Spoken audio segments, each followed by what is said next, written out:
uji kemampuan mengikat air ini adalah kebalikan dari uji daya kapiler, ya.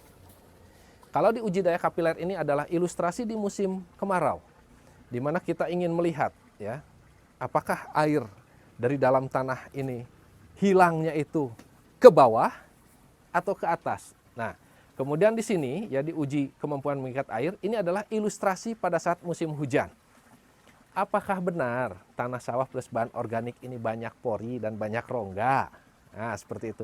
Apakah benar tanah sawah kita ini sedikit pori dan kecil-kecil sekali porinya?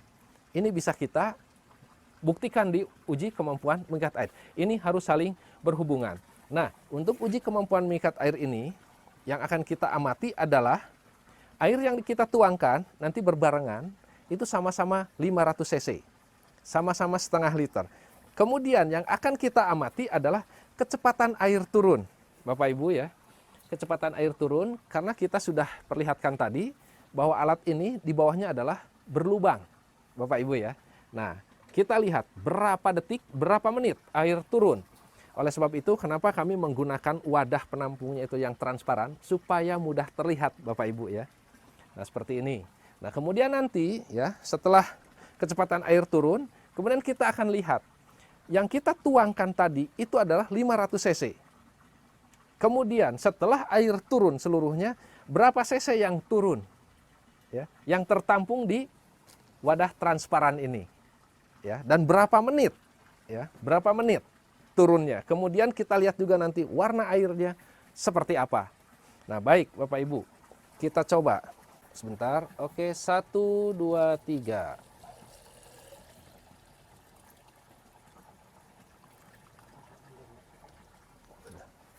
Kita tunggu, kita lihat saja seperti ini. Kita lihat tetesan pertama, Bapak Ibu ya. Step by step mulai terus menurun. Nah ini Bapak Ibu kita akan lihat ini sebentar lagi ini akan sudah basah semua ya. Nah sudah menetes Pak. Sudah terlihat ada tetesan ya. Di tanah sawah plus bahan organik. Nah berapa menit? Nah, kita tinggal menulis saja di sini. Air yang dituangkan tadi sama-sama 500 cc, ya. Kemudian kecepatan air turun di tanah sawah plus bahan organik adalah 6 menit 32 detik. Sementara tanah sawah kita masih belum ada tanda-tanda ya sampai ke bawah. Jadi belum ada tanda-tanda untuk menetes. Nah, seperti ini ya Bapak Ibu. Nah, di sini akhirnya kita juga bisa ya menarik sebuah bisa bahwa tanah sawah plus bahan organik ya. Ini ternyata benar Bapak Ibu. Jauh lebih gembur, kemudian ya rongga atau pori jauh lebih banyak. Nah, ini terbukti pada saat kita tuangkan air ke sini ya. Kemudian air bisa dengan cepat diturunkan ke bawah tanah. Nah, ini seperti ini Bapak Ibu ya. Nah, sementara di tanah sawah ini terbukti lagi bahwa tanah sawah kita itu pori-porinya kecil dan sedikit. Ya, saat air kita tuangkan ke permukaan, ternyata lambat sekali diturunkan. Nah, ini sudah terbukti di sini, Bapak Ibu. Nah, kita hanya tinggal menunggu saja ini untuk analisa selanjutnya, yaitu untuk mengamati ya berapa sih air yang turun dari jumlah yang kita tuangkan sebanyak 500 cc. Di tanah sawah plus bahan organik, air yang tadi kita tumpahkan Bapak Ibu adalah 500 cc. Kita lihat sekarang. Berapa yang turun? Ini sudah selesai, ya. Ini air sudah turun semua. Kita lihat berapa cc air yang turun. Kita ukur saja dengan menggunakan nah ini ya, alat yang tadi untuk menumpahkan. Dan ternyata air yang diturunkan itu adalah jumlahnya 181 cc. Pertanyaannya, tadi yang ditumpahkan itu adalah 500 cc. Nah, sekarang sisanya itu ada di mana? Ya, sisanya itu ada di mana yang 319 cc tersebut? Nah, di sini Bapak Ibu ya. Di sini sesuai dengan judulnya, uji kemampuan mengikat air. Kita lihat ya, kita lihat. Ini adalah tanah sawah yang kita uji tadi, Bapak Ibu. Kita lihat di mana yang 300 cc-nya itu. Ternyata yang 300 cc itu ada di sini, Bapak Ibu. Terikat ya terikat oleh tanah yang sudah kita campur dengan kompos. Nah, ini Bapak Ibu. Jadi disinilah ya dengan uji atau praktek seperti inilah kami mengajak ya kepada Bapak Ibu, khususnya penggiat pertanian organik, dalam hal ini SRI organik, ya. Ini kita tidak perlu menggenang sawah. Kita tidak perlu menggenang sawah. Kenapa? Karena padi itu bukan tanaman air. Ya. Padi itu adalah tanaman yang hanya perlu air, tidak perlu digenang. Ini Bapak Ibu ya, tidak perlu digenang. Nah, tetapi kebanyakan dari petani kita itu justru lebih senang dengan kondisi yang seperti ini. Ya. Yang airnya tergenang seperti ini, Bapak Ibu. Ini ya. Dan kalau Bapak Ibu perhatikan juga warna air ya. Warna air ini yang tanah sawah plus bahan organik, airnya ini coklat tua. Artinya di sini kandungan nutrisinya pun banyak, tetapi yang tanah sawah airnya bening. Nah, di sini sudah bisa kita lihat bahwa di sini nutrisinya sangat minim sekali. Nah, itu Bapak Ibu ya. Dan kemudian Bapak Ibu, kelemahan daripada menggenang ya, kelemahan daripada menggenang adalah yang pertama. Air yang menggenang ini bisa menjadi sekat udara ya bagi makhluk hidup yang ada di dalam tanah. Makhluk hidup yang ada di dalam tanah itu seperti cacing, mikroorganisme, dan masih banyak lagi, bermiliar-miliar makhluk hidup ada di dalam tanah. Sementara yang namanya makhluk hidup, itu untuk hidupnya juga perlu oksigen untuk bernafas.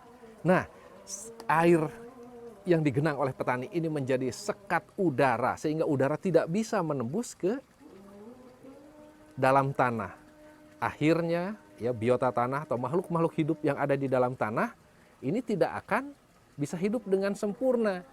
Kebanyakan mati, toh kalaupun ada yang bisa menyelamatkan diri, dia akan menyelamatkan diri. Artinya kehidupan di dalam tanah sawah kita yang digenang ini sangat minim sekali, bahkan kemungkinan tidak ada makhluk hidup yang hidup di dalam tanah.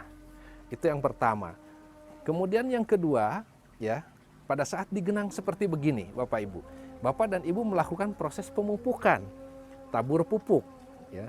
Pada saat Bapak dan Ibu tabur pupuk di sini, namanya reaksi kimia ini cepat sekali reaksinya. Dia akan cepat sekali bereaksi. Sementara Bapak Ibu, yang namanya ya tanaman atau tumbuhan itu menyerap nutrisi itu dengan akar. Dengan akar. Akar ada di bawah permukaan tanah. Sementara nutrisi tersedia di permukaan tanah. Akhirnya nutrisi pun tidak akan terserap dengan sempurna oleh tanaman. Nah, itu kira-kira Bapak Ibu ya. Dan penggenangan ini pun ya Bapak Ibu, kalau misalnya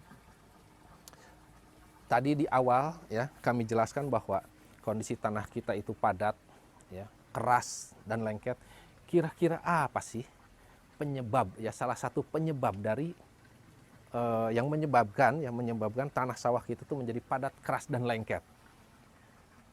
Kebanyakan akan memvonis penggunaan pupuk kimia yang berlebihan. Itu kebanyakan seperti itu. Tetapi kalau ya ternyata Bapak Ibu ya, kalau kita lihat ternyata salah satu penyebab ya padatnya tanah kita, kerasnya tanah kita itu adalah akibat dari penggenangan.